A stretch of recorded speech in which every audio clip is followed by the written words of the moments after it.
Fixed আগে interest ধরুন 10% 11% interest পেতাম আগে, এখন সেটা 6-7% নেমে গেছে। তার জন্য আমাদের এটা খুবই অসুবিধা হয়। মেডিক্লেম ব্যাপারটা প্রিমিয়ামটা এত গত বছর হচ্ছে এবছর ডবল বেড়ে গেছে প্রিমিয়াম, সুতরাং একজন পেনশন হোল্ডারের পক্ষে তার খুবই অসুবিধা হয়। আমাদের আপ টু 3 লাখ কোনো ট্যাক্স দিতে হয় না, এই 3 লাখটাও অনেক কয়েক বছর হলো। গত বছর আমরা খুব আশা করেছিলাম 4 লাখ বা 5 লাখ হবে, তো সেটা ওরা ইনট্যাক্ট রেখে দিয়েছে। ব্যাপারটা হয়েছে এখন যা ওষুধপত্রের দাম বাড়ছে, হ্যাঁ, আগে যেটা আমরা ধরুন 500-1000 টাকায় কিনতাম, এখন এই জিএসটি ফিএসটি বেড়ে, হ্যাঁ, সেটা প্রায় 1600-1700 টাকা তো হয়ে গেছে। এছাড়া আমরা রিটায়ার লোক, হ্যাঁ, রিটায়ার ব্যাংকের ইন্টারেস্টের ওপরেই আমাদের চলে, ব্যাংক দিন দিন ইন্টারেস্ট কমিয়েই দিচ্ছে। হ্যাঁ, ওনারা একটা রেখেছেন সিনিয়র সিটিজেনের এত টাকা, কিন্তু তাতে কি সংসার চলে? যা জিনিসপত্রের দাম বাড়ছে প্রতিদিন। গত বছরে আজ থেকে 2-3 মাস আগে আলু কিনেছি 30-20 টাকা, এখন 30 টাকা 35 টাকা আলু হয়ে গেছে। এগুলো কি দেখছে না গভর্নমেন্ট? বারে বারে যেটা বলছি যে সারা দেশের নজর রয়েছে, একেবারে দেশবাসীর যে প্রত্যাশা, সেই প্রত্যাশার কতটা পূরণ করতে পারবেন কেন্দ্রীয় অর্থমন্ত্রী নির্মলা সীতারামন তার সপ্তমবারের এই বাজেট পেশের মধ্য দিয়ে, অবশ্যই সেদিকে নজর রয়েছে।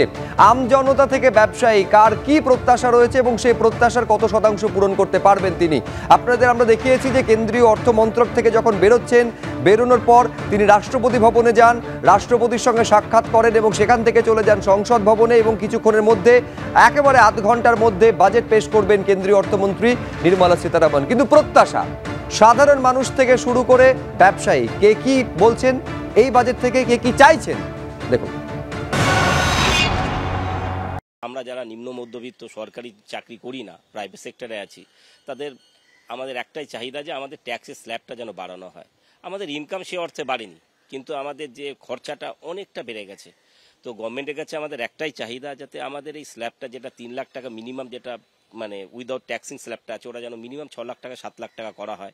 তাহলে আমাদের বেসিক যে খরচাটা, সেই জায়গাটা কিছুটা রিলিফ পাবো। খরচা তো আমাদের কমানোর জায়গা নেই, আমরা যদি গভর্নমেন্ট এইভাবে কিছুটা রিলিফ দেয় আমরা খুব উপকৃত হব।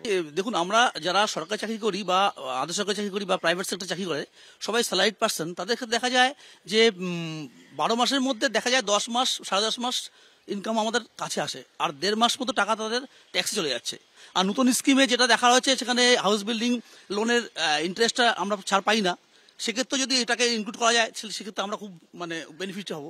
এছাড়া জিনিসপত্রের দাম তো অত্যন্তভাবে বেড়ে গেছে, ইনডাইরেক্ট ট্যাক্সের ক্ষেত্রেও গভর্নমেন্টের ভাবা উচিত যে একটু কমানো যায়। যেখানে জিএসটি বা সিজিএসটি এসজিএসটি 18% রাখা আছে, সেগুলো যদি 12% করা যায়, যেখানে 12% প্রত্যেক প্রয়োজনীয় জিনিসপত্র, যেগুলো নিত্য প্রয়োজনীয় জিনিসপত্র, বিশেষ করে মেডিকেল ইকুইপমেন্টের ক্ষেত্রে দেখা যায় অনেক ক্ষেত্রে 18% ট্যাক্স দিতে হয় টেস্টের ক্ষেত্রে।